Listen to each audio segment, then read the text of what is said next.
Hi, everyone. Thank you for your patience. Welcome to Ask Julie Anything. Tonight is episode 20, and the topic is separation anxiety. Hi, Julie. Hi, Malena. Thanks for joining us.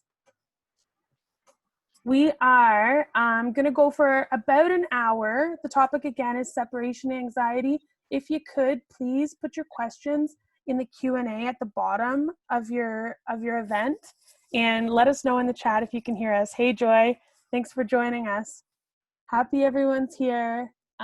Malena, I think before we get started, could you tell us a little bit about yourself and how you kind of got started on this journey working with animals, dogs, and kind of going down the separation anxiety road? Sure, you bet. Well, I've been working with dogs primarily, a few other animals. I'm a very avid horse person for many years too, but I've been working with dogs specifically for 20 years now.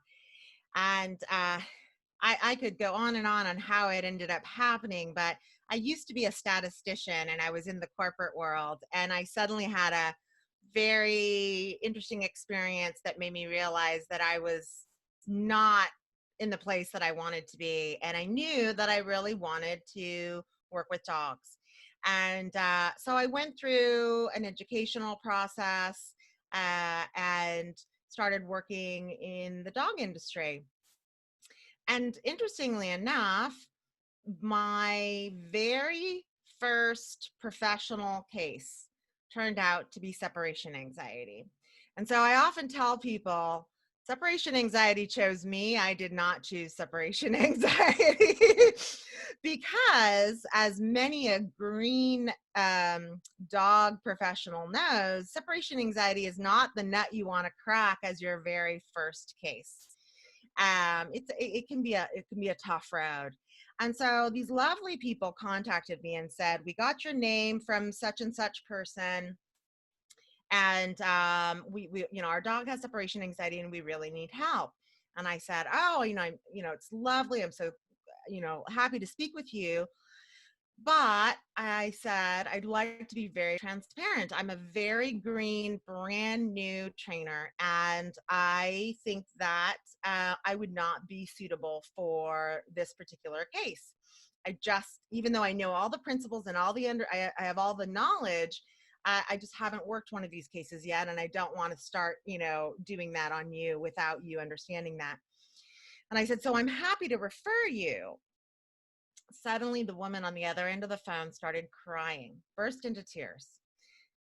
And she said, through, little bitty sobs, she said, "Okay, but can you make sure that the person that you refer us to will take on separation anxiety, because you are the seventh trainer that we've contacted that has said they won't work with us."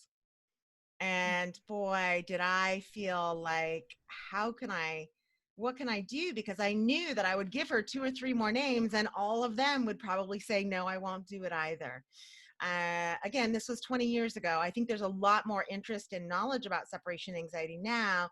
20 years ago, people ran from separation anxiety. It was one of the main issues that they absolutely did not want to take on.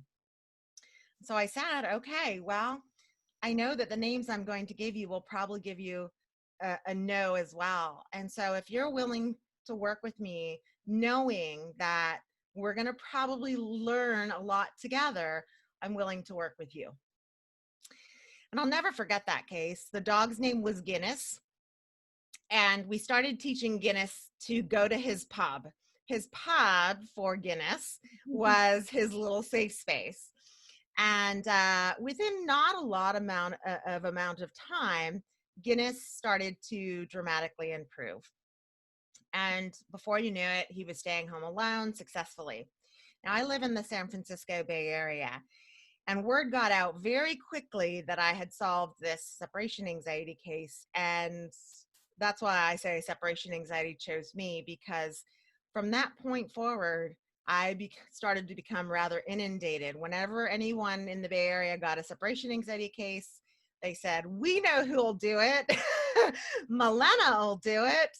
And so that's where it all started.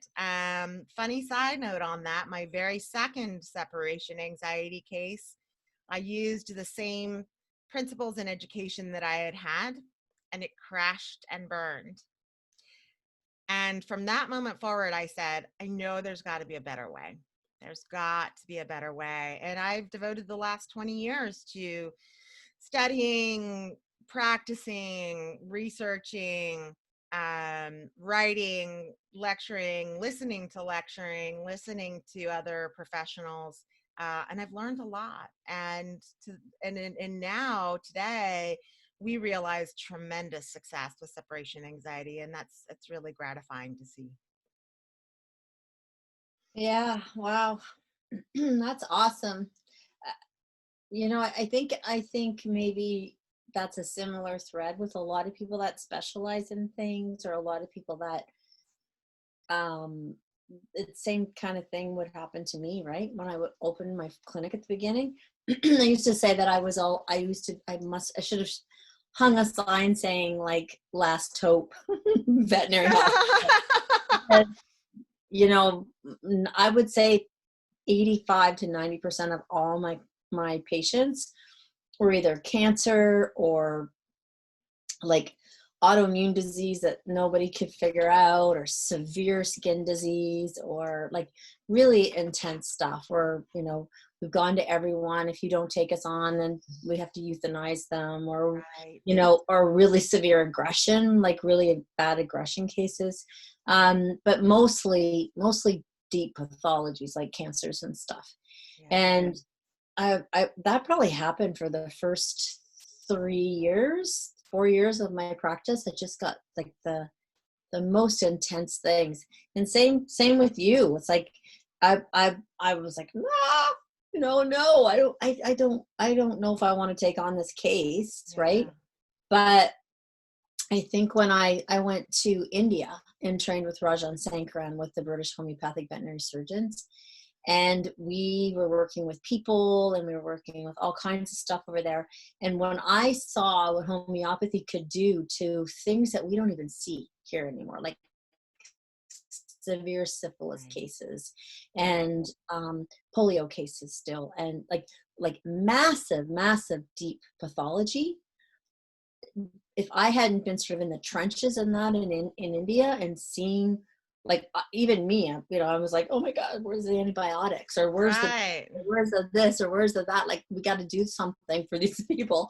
And then to see, or for them to say they've been on everything, this is all, we're kind of like the last thing too. And then to see people recover, from things that just would blow your mind.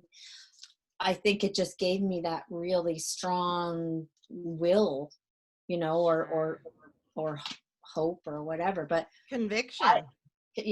But I agree with you. It's like sometimes when you wind up doing things that you're doing it from your heart, like you're really going, oh, I don't feel confident doing this, but if I don't do it, who's going to do it? Right. And it breaks your heart. And it's like, okay, so, lots of times, well, if you don't treat my dog, we have to put him down, or my cat or my horse or whatever. Yeah. Yeah. So that's a cool, and then you kind of specialized in it, which is incredible, because I know even in my practice with separation anxiety, I would send them to behaviorists because I couldn't give them the tools. And 99% of the time they all just went on drugs. Yeah. Like heavy duty anti-anxiety drugs, and then they were just stoned. Right. It was so sad to see. But anyways, so do we have some questions, Steph? Yeah, we sure do. Malena, could you talk a little bit about It's okay. what it is and how it happens? Yeah, I think that's a great place to start. First of all, separation anxiety, I think from a relatable standpoint, is very, very similar to, veritable panic attack in a human being. And one thing that's very interesting, relating it to that and relating it to fears and phobias that human beings have, is that many of those fears and phobias are seemingly irrational. Just like many of us look at our dogs and think, I come home every day. Why are you panicking about being alone? I always return, right? And that seems irrational to us, but irrationality is in the mind of, of the person that is viewing it. The perception of the individual is what makes it real. I oftentimes tell people, if you've ever met someone that is afraid of flying in an airplane, is afraid of public speaking, is afraid of heights, is afraid of spiders, is afraid, all these different fears and phobias. If we just take one of those, like being afraid of flying in an airplane, many of us who fly on airplanes all the time can't really even relate to that. And one of the things that's I find so interesting, taking fear of flying as an example, is if you were to sit with someone that is afraid of flying and say to them, according to the Traffic Association, you are, 550,000 times more likely to die in a car accident than you are on a plane. That does nothing for them. That will Other not. than make you want to punch them in the face. Yeah, other than that, exactly. And so, so these fears and phobias sound like or appear to be irrational to some of us, but they're not irrational to the individual that's experiencing it. So I want to make sure that we understand that, because once we understand that the dog is actually suffering when left alone, and that panic is extremely severe, from an internal and mental standpoint. Sometimes we see outward manifestation as well, but just to know that it's being so internalized is really important, because I think we all need to have a tremendous amount of empathy for what these animals are going through. Now, insofar as what sort of causes it, or what makes this bubble to the surface, you'll be surprised to know that in the last 40 years, separation anxiety has been the number one most researched in the scientific journals, the number one most researched behavior in the scientific journals. Having said that, it is the etiology, or the reason behind why this happens, is still pretty obscure. No one seems to understand exactly why dog A has it and dog B does not. And we have even studied litter mates where one has it and one does not. So they have, in the last couple of years, identified a genetic marker that is associated with separation anxiety. And what they're seeing is that the epigenetics are playing a role in this. So you can have this genetic marker and not get separation anxiety, but if the environment happens to fall in such a way that sort of turns those genes on, and then you can certainly develop separation anxiety. There's a lot of supposition about, did we take them away from the litter too early? Did we not do the right training when they were young? Did we not provide the right kind of environment? Were they malnourished when they were puppies? Were they ill when they were puppies? There's all these things that seem to be pointing towards the potential for separation anxiety, but as of yet, we don't have a clear causation. The one thing that we do know, interestingly enough, is a lot of things that don't cause separation anxiety. And I think the thing I want to express to everyone, I mean, I could go through a long list of things that don't. The one and most important thing that I want people to know that does not cause separation anxiety, and they're starting to produce literature that shows that the opposite is true too, that it may be the opposite is causing or potentially causing separation anxiety, is excessive amounts or plentiful amounts of love, affection, attention. people will say, well, you coddle your dog so much and that's why he's, and that's a very common argument out there from naysayers. And we very much know that is not causational. Having your dog sleep in your bed with you does not mean that they're going to end up with separation anxiety. Giving your dog, have my whole life would have separation. Exactly. Mine too. And many dogs around the world, more so than we already have, which is upwards of 17 to 25% of the population is what we've discovered, which is quite a significant number. Yeah. So causation wise, we don't exactly know, although we're getting more and more hints, particularly genetically, as we continue with the research. That's awesome to hear, like the research part of it, because, I mean, they used to say that with kids too, right? Just let them cry in their crib. That's right. Let them cry, just let them cry. You don't want to coddle them. And the kids that were crying in their cribs have a lot more, not just separation anxiety, but insecurities and both physiological and psychological problems can result from not being attended to when in a state of distress. Yeah, especially at a certain age when part of your brain is growing, right? That's right. Yeah. Well, it's nice to hear that, because the amount of, oh my gosh, this goes into a whole can of worms, but like crating and stuff, right? Like where people, they have separation anxiety, so we just stick them in a crate. That's right. And so many people, that's still the most common advice. God, I just want to like die. And I want you to answer these questions, but I can attest to that, because I had a lot of anxiety as a kid, a lot.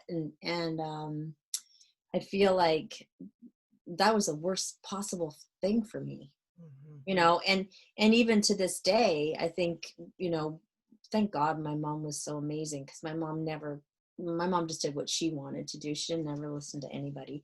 And so she didn't do some of the things that were recommended for me, thank God.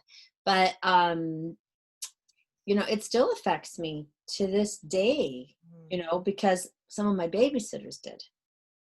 Right? Absolutely. So yeah, like my mom had to work at a certain age of my life, and even though my mom didn't, I get triggered still at this age with stuff that happened to me when I was forced to be alone with babysitters, when I had so much separation. I had massive separation anxiety from my mom, or with my mom. So yeah, I mean, that's why I think it breaks my heart when people just go, oh, we're just going to put them in a crate. Like, and there's always this philosophy. It's like, hold on. But I don't care what anyone tells you. That just intuitively feels wrong. Like, you can't have them chewing up your house and swallowing dangerous things. And like, I get that, but I don't know. I'm definitely. But that can be, the chewing up your house and swallowing dangerous things can be avoided with management and proper training, and does not necessarily have to involve confinement, in a crate in particular. Yeah. Okay, do you want to start asking some questions, Steph? Yeah, I'd love to. I've got a few here, quite a few. Anne's asking, maybe this is going to be for both of you. Malena, I'll let you start. Could separation anxiety and resource guarding in puppies be related to gut biome? So that's a really good question. Actually, I'm going to punt that to you, Julie, because that is probably much more your area of expertise than mine. I would say 100% yes.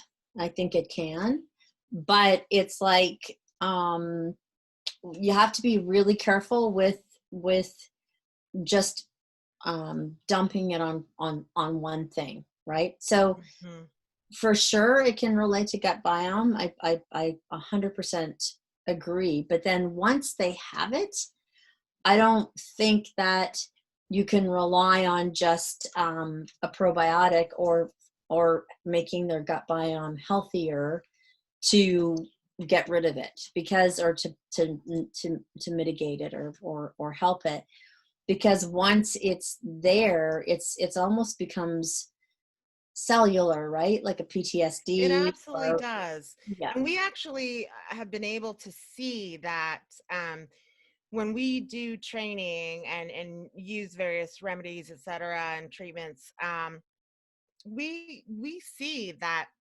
we're actually causing changes in neural pathways. Yeah. And it goes both ways, right? So if a dog develops separation anxiety and the impetus started because of, gut biomes, or even a precipitating event, some sort of scary precipitating event, that, fear is a very, very powerful emotion. And we can have single events that inspire fear-based behaviors, and those are very quickly ingrained in our neural pathways.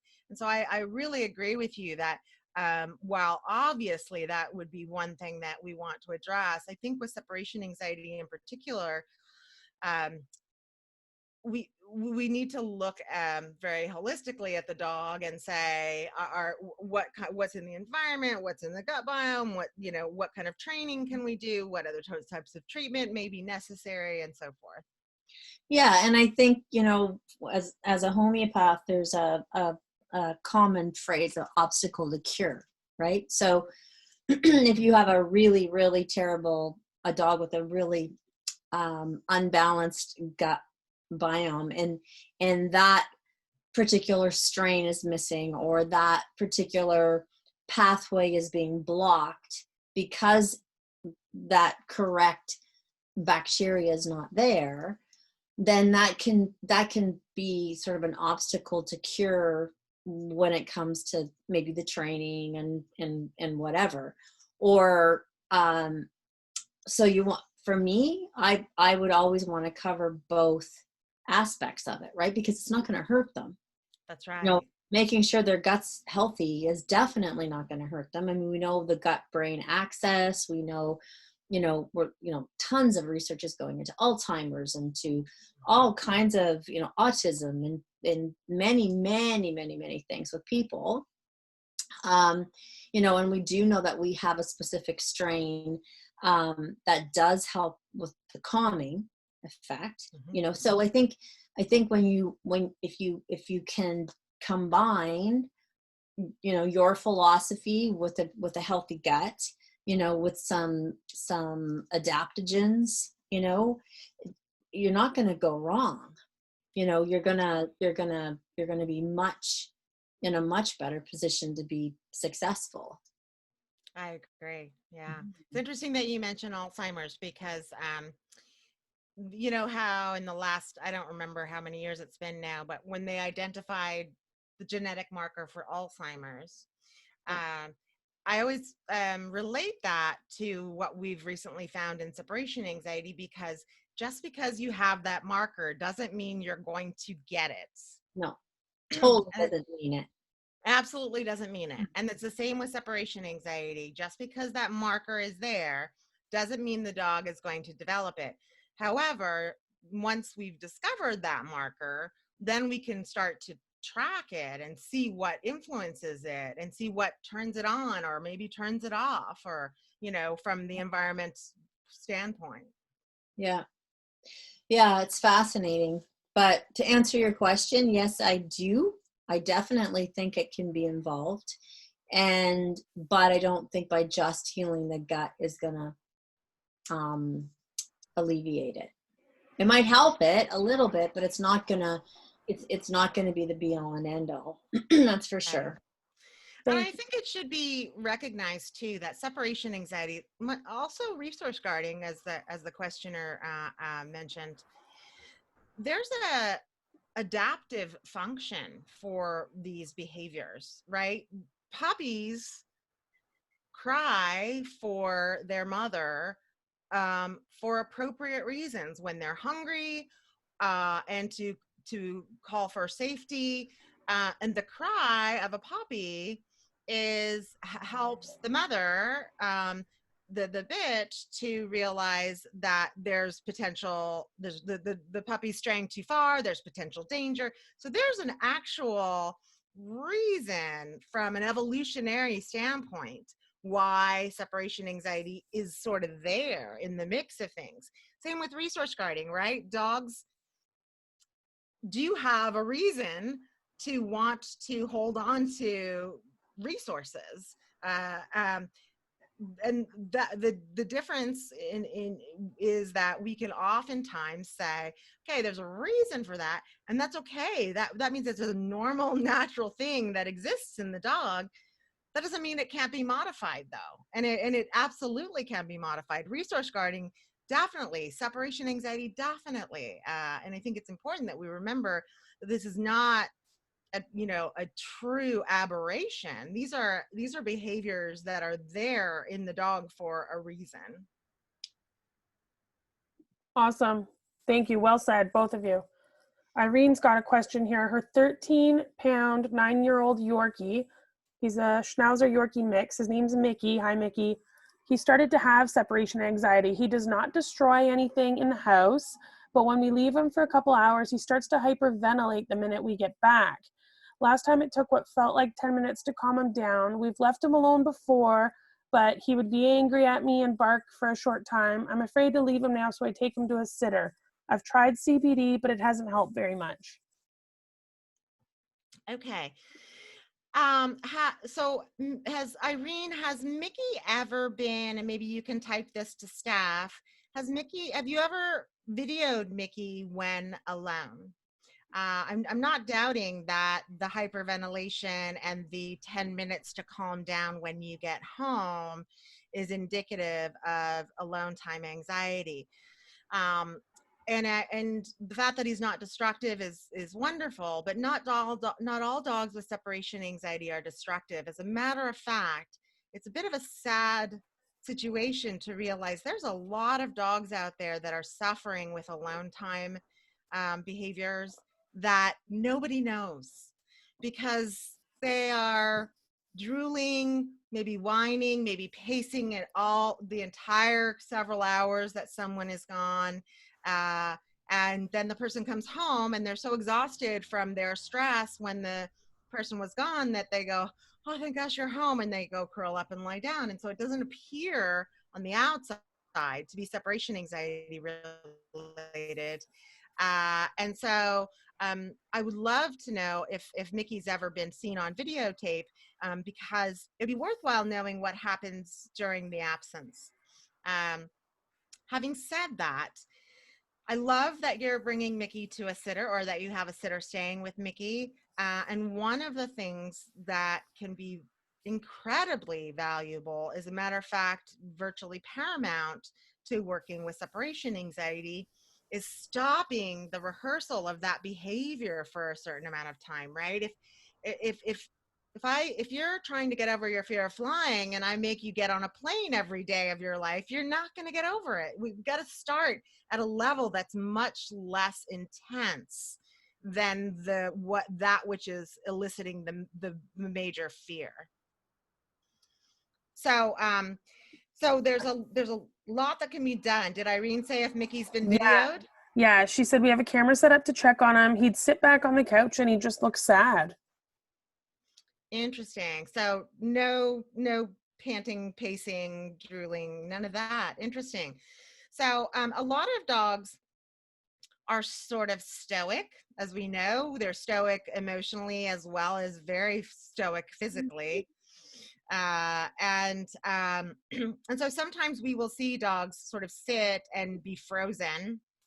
And I think that the Mickey's case bears further investigation, because one of the things that, since you've got those cameras, Irene, one of the things that would make sense to do is to leave literally, to go walk to the mailbox and get the mail and watch and see if the behavior is fine for that amount of time. And then is it fine for 5 minutes? Does he still hyperventilate when you come back if you've been gone for 5 minutes versus an hour or 2 or 3 or 4? That's I have a question for that though. Like if he sits on the couch and he's sad, do dogs get that the same as people, or that like fight, flight, and freeze things with panic? They do. And I actually was going to ask to clarify what sad means, because I would like to know behaviorally what that means. In other words, what do you observe in the dog that looks as though he's sad? Because it could very well be that he is in frozen mode, right? He's in freeze mode. And we can even get a bit of what we call learned helplessness, which basically means dogs learn that they have no ability to overcome what is happening to them, and then they basically shut down. So he could be completely shutting down, but the moment you arrive home, all of that adrenaline comes pounding back into his system. And that's where you might be seeing that panting and over I hate to use the word excitement, but I think you know what I mean. It's excitement in the anxiety sense.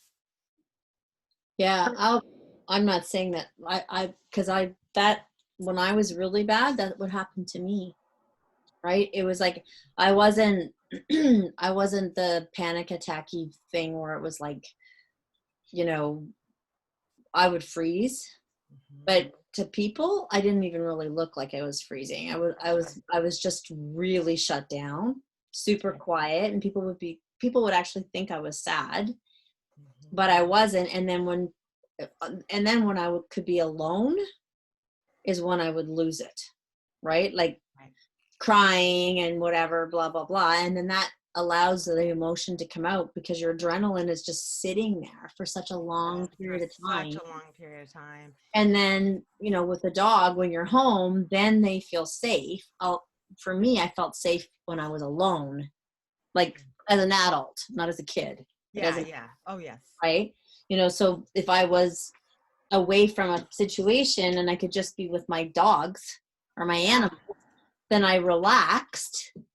But the big difference there is exactly what you said. They don't have free will, right?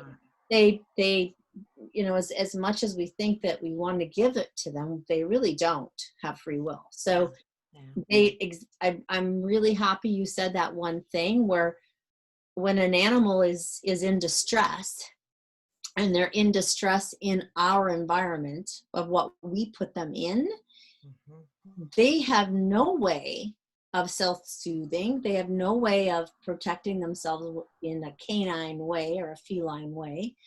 They have no control of their environment, right? They can't go and do whatever they feel like they need to do to protect themselves. That's right. So that's I think that's massive. Like, we just don't understand that we force them into our world, and then they can't do what a dog would do if a dog was scared, right? Which is like, get out. Right. And that's actually why we see so many dogs with separation anxiety cause destruction. Yeah.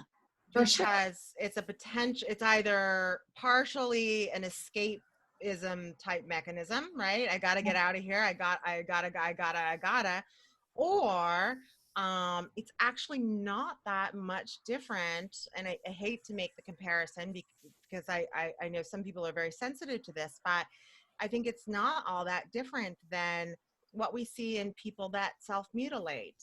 It is a release of the anxiety that they're experiencing, and dogs will destroy the carpet or the whatever, chew on the door frame, and the physical exertion is actually, to an extent, relieving some of that anxiety. Not to the point that they're okay, but it is allowing them to take as much control as they would hope to have, right?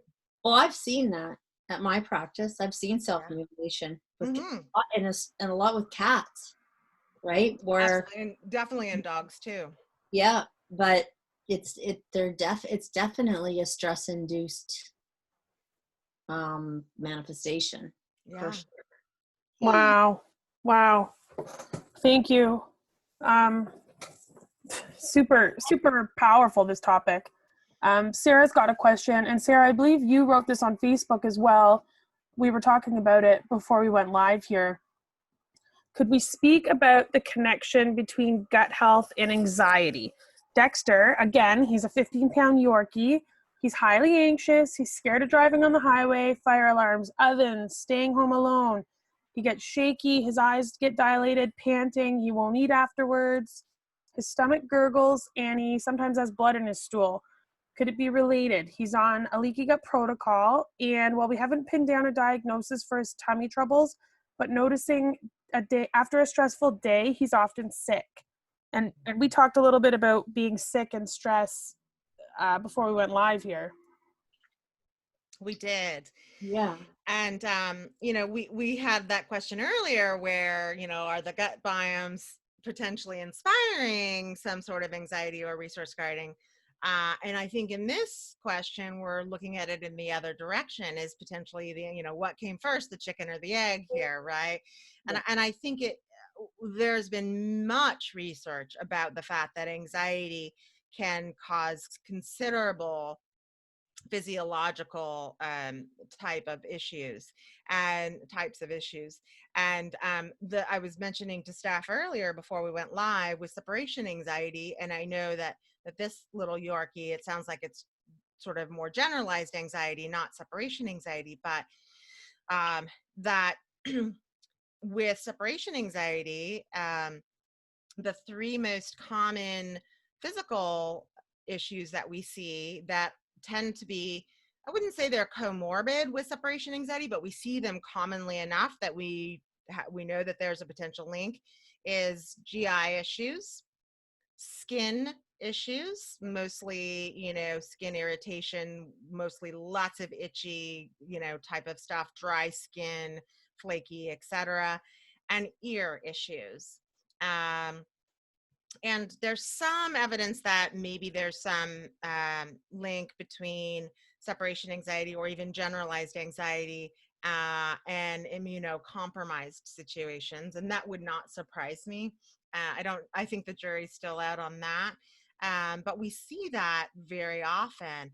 And so it absolutely is not a surprise in any way that that this little guy is experiencing such stress, and that it is coming out in a physical way that happens to be, GI related in some way. I think that one of the things from a training perspective that makes sense, and I've been working exclusively with separation anxiety for a while, but a lot of separation anxiety dogs have other anxious behaviors as well. One of the things that makes sense is to take an inventory of literally every type of situation, every stimulus that the dog is scared of, and start to kind of having that list can allow you to go through and figure out how to make each of those situations or each of the stimuli that causes fear and anxiety, to try and mitigate that and create as those situations to be as safe as possible for the dog. Some of them will be harder than others. The car is one of the ones that is a difficult one, because we have to transport the dog to the vet. We have to transport the dog to sometimes to just take a walk in the park, or and sometimes start, with the car, we have to start with small things like go sit in the car that is in the driveway and, feed some special snacks and then come out of the car, like before we even start driving in the car. But anyway, creating an inventory of all the different things that creates that anxiety, so that each and every one could start to be made more safe for the dog. And I think I'm going to ask you this, but when they're taking a inventory of that, I think they also should be taking inventory of their own stress too, like their personal stress. Mm-hmm. Because I would say, my goodness, 90% of the IBD cases that I saw all needed treatment, because by the time I saw them, they had gut trauma, right? Like massive gut trauma. But I would say 90% of them was stress induced. And for people, it's well documented that the number one reason for IBD is stress. It's emotional stuff, right? It really And is. I remember having this incredible case where this dog, you're talking about autoimmune. This dog had autoimmune hemorrhagic gastritis. Oh, wow. And it is life-threatening. Like they can die from it and die fast from it, right? And it would look like somebody opened up a vein. Like that's what their feces would look like, just Oh like my God. blood, like frank blood squirting out, right? Almost like parvo, only acute, and it has nothing to do with virus. And I remember, really being able to we treated it homeopathically. We put the dog on IV fluids because they can get dehydrated so fast. Yes. And we treated that really well. But this one beautiful dog, it was like raised on raw food, and it was, not over vaccinated, and a gorgeous dog, young. And finally I just had a talk with them and said, like, what's going on? Like, what's home, what's home like? What's this like? And both parents loved this dog, and treated the dog wonderfully. Like they adored the dog, but they fought. Like the people fought. Right. And when the woman would get really, really upset, like really upset, the dog would have these episodes. So, I mean, I'm not telling people to do this, please. She wound up leaving her husband, because she felt like the dog was being really clear for her what she needed in her life. Yeah. And even though it was hard for her to do it, she could do it for her dog, which was like pretty cool, really. Yeah, no, it is really cool. The gifts that dogs give us. Completely resolved. It was incredible. Yeah. So yeah, pay attention to the energy in your house too with episodes like that, right? Wow. So you're not going to believe this. There's another Yorkie question here. I was starting to think Yorkie in the second question, but oh my gosh, we're having a trend today. Yeah, third one's a charm. Marge has a question about her 15-year-old Yorkie, who spent his first 10 years with a bigger sister. Since she was adopted out 5 years ago, he cannot be on his own for more than 5 minutes. Is it cruel to try to train him to be on his own now, or is it more compassionate to just always have him stay with someone, which is what I've been doing? And you said 15? He's 15. And in good health, I hope? As far as we know, yes. As far as we know, okay. I'll tell you a little story. This was many years ago, but this very, very prominent dog trainer in the industry contacted me years ago and said, listen, I've heard of you, and my dog has had separation anxiety for the last 11 years. I'm this prominent dog trainer. I worked on it and worked on it and worked on it and worked on it. And these are the things that I did. And I finally got to the point that I just figured there was just no way we could get him over it. And she said, and now, of course, he's too old. I don't want to put him through that. So I'm not even sure why I'm calling you. And I was sort of like, okay, well, let's talk about this. So we talked about the things that she did, and I talked to her about the fact that I did not feel that her dog was too old. And we started working together. And I was very intimidated because all of the things that she said she did are things that I do. I mean, she was a very talented dog professional. And we started to work together, and over the course of a few weeks, which sort of bled into more weeks, which bled into even a few more, it was a gradual process, as separation anxiety always is. But in time, he would stay home snoozing, happy as a clam, loved it, ended up loving it, loving it. And she was so happy and so proud and couldn't believe it. A year later, even less than a year later, I got the most beautiful, heartfelt note from her with this gorgeous photo of her and her dog sort of nose to nose. It was a beautiful, beautiful photo. And he just burst into tears. He had passed away. And this note that she gave me, that she sent me, was all about the fact that she had spent 11 years with babysitters and daycare and working on his separation anxiety. But the last year of his life, he was finally anxiety free. And she said that was the biggest gift he could have ever received. So I guess that story is my way of saying, I don't think it's ever too late, but it has to be gradual. It can't be like, I'm going to just leave you home from now on, right? We can't start doing that. And it has to be literally in milliseconds if we have to start there. And there are ways to go about that.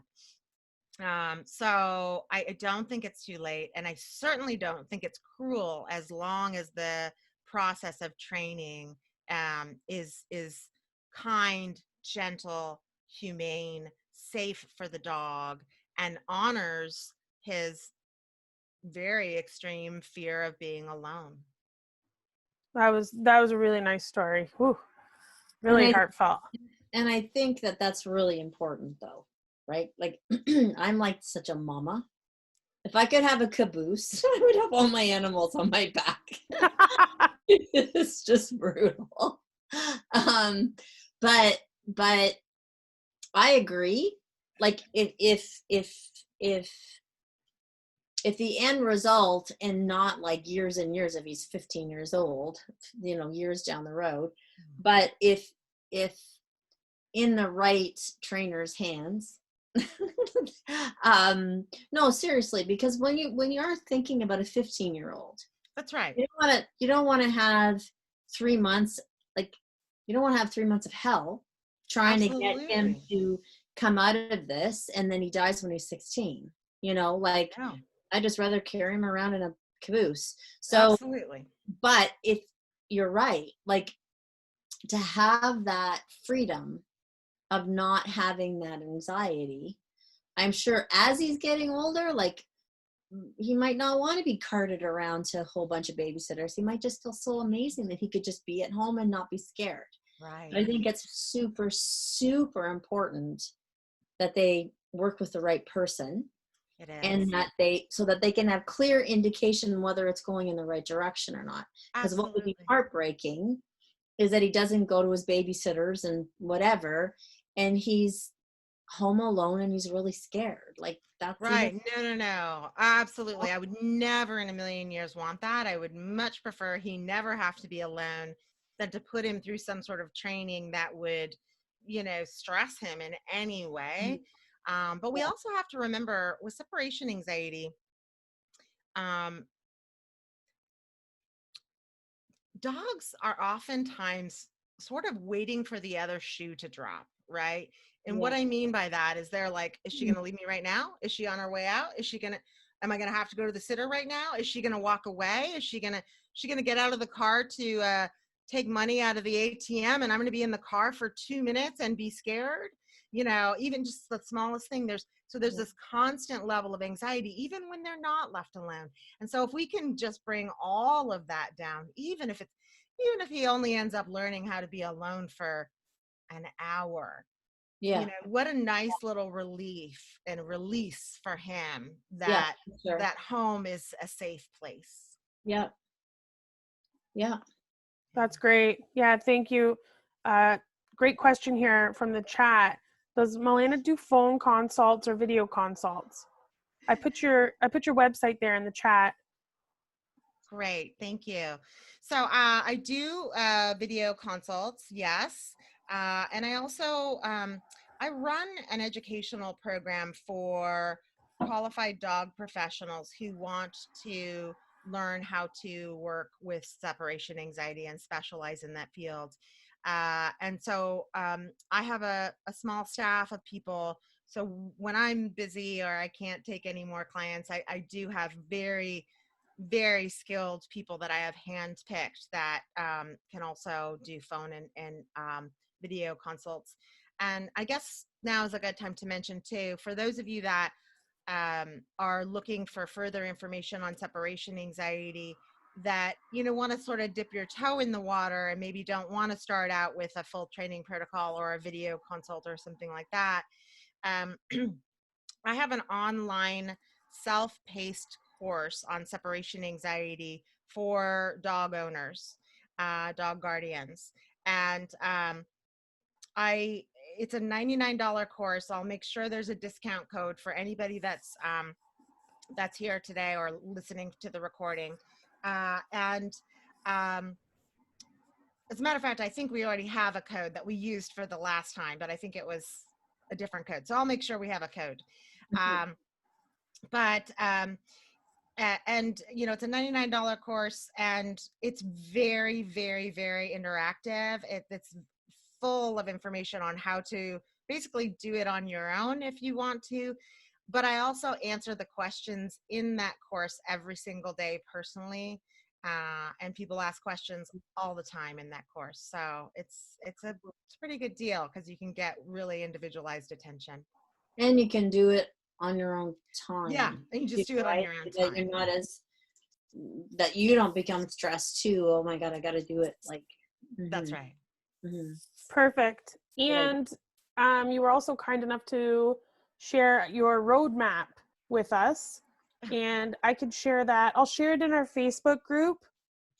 And I can also, if you email me events@adoredbeast.com, I can send it to you that way too. Do we have time for a couple more quick ones? Yeah, I think so. I do. Yeah. Okay. Look at what time it is. Yeah. It flew by. It flew right by. Ever. Someone is asking, are there easy prevention steps for separation anxiety for puppies and new rescue dogs, structure and little things owners can do?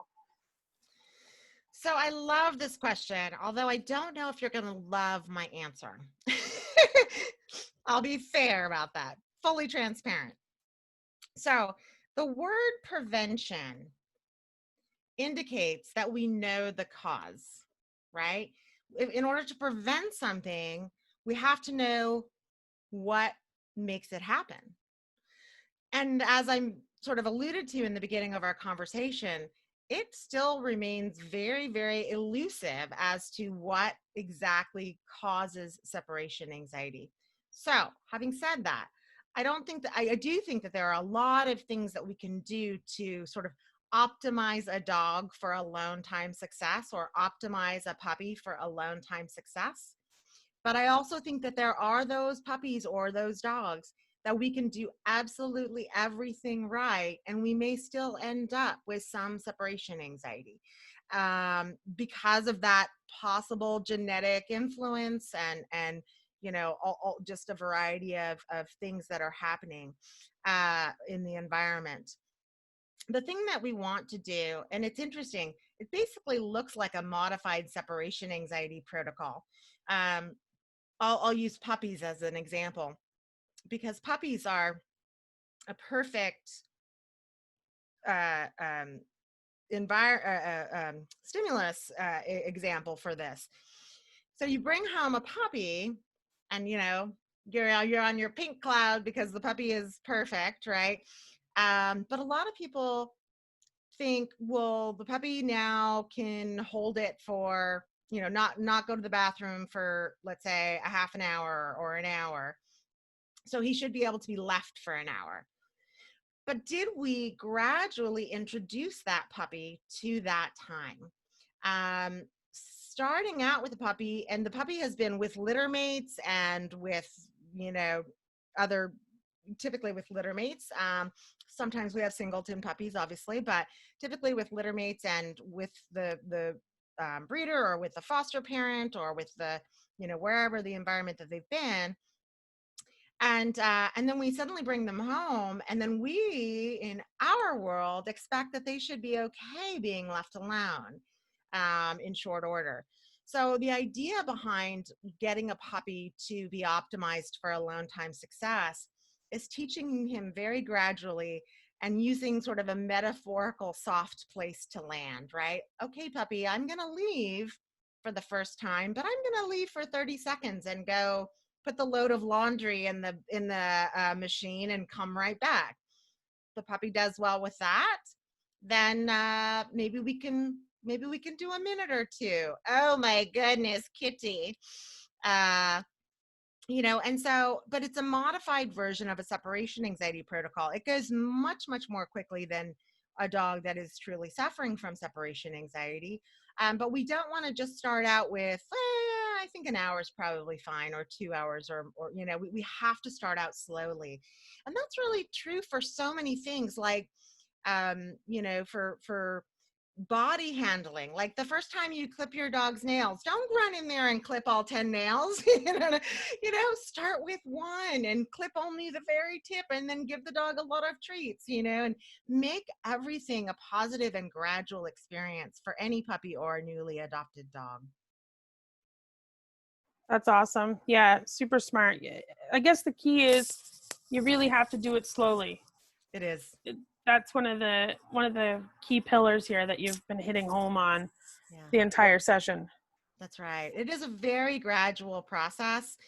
But a lot of things are a gradual process, right? Yeah. We're very used to, in our society, we're living we're not even in the digital age anymore. We're in the like super nova, crazy computers and everything else, and things go fast. And dogs don't have iPads. Yeah. They don't have that speed, and they need to work on a natural timeline, on a bio timeline. So gradual is definitely the key. And, we have to remember that getting over any sort of fear or phobia takes time as a human being. If you say, oh, I have some sort of, let's say, PTSD, or I have some sort of, anxiety that you've had in your life, saying, I'm going to read this self-help book and I'm going to be over it by tomorrow, not going to happen. Not going to happen. No. Yeah, that's awesome. Any other final takeaways before somebody asked in the thing, have you ever worked with cats? I have not done a cat protocol. I have worked with a few cats that people asked me to consult with them on what I did with dogs and to see if it would work with their cat. And it did. Cats definitely are, different. And so I think there needs to be, I hope that someone that is much more cat versed than I am will develop some sort of protocol. And I recently saw a research paper that included, because separation anxiety research papers are dog. Mm-hmm. And I recently saw one, it's a very small research paper, but it did include the discussion on cats. And so I'm hoping that that's going to be something that we'll see more of. Yeah, and Dr. Jean Huff is really good. That's right. For reaching out to with cats. She's the cat lady. Yes. Cat lady. littlebigcat.com. Oh, good to know. Yeah. And I put Malena's website in here as well in the chat for everyone. That is all the time we have tonight. Thank you everyone for joining us. If we didn't get to your question, I apologize. You can get in touch with Malena through her website here in the chat, or you can email us questions@adoredbeast.com and we'll give you a hand or get you connected. Yeah, that sounds great. I look forward to hearing for those questions that are still outstanding. I'm happy to help. And Thank you, Julie. Thank you, staff. I really appreciate you having me on today. It's really a pleasure. And Well, we should do it again, because you know what? It's not talked about enough. I agree. And I feel like anxiety in dogs, I think, is a much bigger problem than people think that it is. Like, even like aggression, right? Like, how much of aggression is actually stemming from anxiety? Quite a bit. Yeah. There's a lot of stuff that we, bad dogs or hyper dogs, or, I think that the more we learn, like for me, the more I try and tell people, like, just imagine what a dog goes through in a day, like how they're adapting, how their core of who they are is is adapting, right? Like, to what we want them to do, because it is actually kind of miraculous, Julie, if you think about it. Like, what an incredible species that they adapt to all these things that we ask of them. I know, it's crazy. Like, it's so I think, we should probably have another one and even dig into maybe a little bit more about, like, I always say, species appropriate lifestyle, right? It's like, Right. like what, I always say that I'm old enough. I'm old enough to remember when dogs were really a lot more dogs. Right. Where I lived on farms, and like gate latch dogs, like they went out in the morning and they didn't come back until that night. Yeah. They came back with a groundhog or like a cut in their ear because they fought, they weren't neutered, they were having puppies all over the place. Like, they lived a much more dog life. And that wasn't that long ago. Like, it wasn't 40 years ago even, or 50 years ago. Yeah. Well, I grew up that way too. It's not, it's not. So what we're asked, like the urbanization of them, I think disease, like pathological disease, it's a bit, that comes into a big play, the anxiety part of it. So we should probably have another one, and kind of maybe even have that as a specific topic. Yeah, that would be great. I would love that. So you guys reach out whenever. We'll get another one on the books.